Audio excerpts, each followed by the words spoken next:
नाज़रीन अस्सलाम वालेकुम, मैं खालिद शहबाज, आप देख रहे हैं गवाह न्यूज़। हैदराबाद के राजेंद्र नगर इलाके से कल अगवा किए गए डॉक्टर बेहजाद हुसैन को आंध्र प्रदेश पुलिस की बरवक्त चौकसी की बदौलत अनंतपुर के करीब शिकंजे से आज़ाद कर लिया गया और 4 में से 2 किडनैपर्स को हिरासत में ले लिया गया। 2 मुजरिमीन फरार हो गए। हिमायत सागर के करीब किस्मतपुर में रहने वाले डॉक्टर बेहजाद हुसैन का कल दिन दहाड़े अगवा कर लिया गया था। अगवा करंदगान अपनी शिनाख्त पोशीदा रखने के लिए बुरखा पहनकर डॉक्टर के मकान पहुंचे थे। डॉक्टर के अगवा के साथ साइबराबाद पुलिस ने चौकसी अख्तियार करते हुए पड़ोसी रियासतों को भी चौकस कर दिया था। पुलिस के बरवक्त मुतहर्रिक होने के नतीजे में डॉक्टर को रियासत आंध्र प्रदेश अनंतपुर पुलिस की मदद से इस वक्त पकड़ लिया गया जब अगवा करंदगान डॉक्टर को बेंगलोर ले जा रहे थे। ज़राए के मुताबिक डॉक्टर की रिहाई के लिए 10 करोड़ रुपए का मुतालबा किया गया। अगवा करने वालों में मुस्तफ़ा नामी शख्स ने अहम रोल अदा किया जो डॉक्टर का किराएदार बताया गया।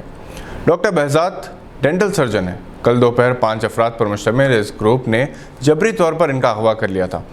इनके हाथ पैर बांध दिए गए थे। इन्होंने मुकाबले की कोशिश की जिस पर इनके हाथ को जख्मी कर दिया गया। रात 2 बजे किडनैपर्स ने 10 करोड़ रुपए अदा करने का मुतालबा किया। डॉक्टर बेहजाद मशहूर डॉक्टर शमशाद हुसैन के फर्जंद हैं जिनका चंद दिन पहले ही इंतकाल हुआ है। चूँकि वो अच्छी खासी जायदाद के मालिक हैं और इनका किराएदार जो इनका रिश्तेदार भी है इनके बारे में सब कुछ जानता था। इसने बिटकॉइन के जरिए रकम की अदायगी का मुतालबा किया। फैज़ ट्रस्ट के सेक्रेटरी जनाब इफ्तिखार हुसैन जो डॉक्टर बेहजाद के मामू हैं पहले अल्लाह का और फिर तेलंगाना और आंध्र प्रदेश पुलिस से इज़हार तशक्कुर किया। इनकी बरवक्त कार्रवाई की बदौलत एक बड़ा सानहा टल गया।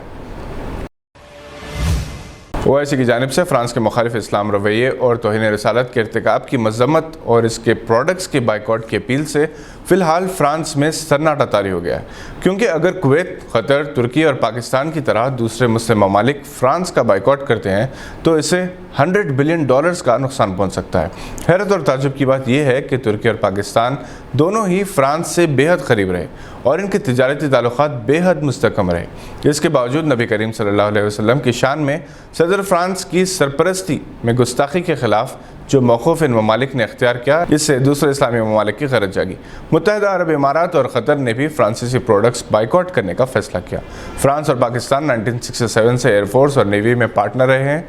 2009 में पाकिस्तान को न्यूक्लियर पावर के इस्तेमाल के लिए फ्रांस ने माली मदद भी की थी। पाकिस्तान फ्रांस को 442 मिलियन के एक्सपोर्ट्स करते हैं, जबकि तुर्की फ्रांसीसी प्रोडक्ट्स की सबसे बड़ी मार्केट है। 2019 में $6.6 बिलियन का एक्सपोर्ट किया गया था। ऑटोमोबाइल, इलेक्ट्रॉनिक्स, इलेक्ट्रिकल्स की तुर्की से गुज़िश्ता साल ज़बरदस्त तिजारत हुई थी।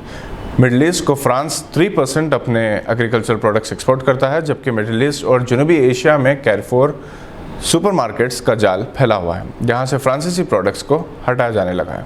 इम्कान है कि फ्रांस अपने मौक़िफ़ में तब्दीली लाएगा। चूँकि इलेक्शन करीब है और सदर इमानुएल मैक्रोन को मुस्लिम दुश्मन वोट हासिल करना है, इसलिए इसने खुलकर तौहीन रिसालत के वाक़े की न सिर्फ हिमायत की बल्कि अलग-ऐलान सरपरस्ती भी की।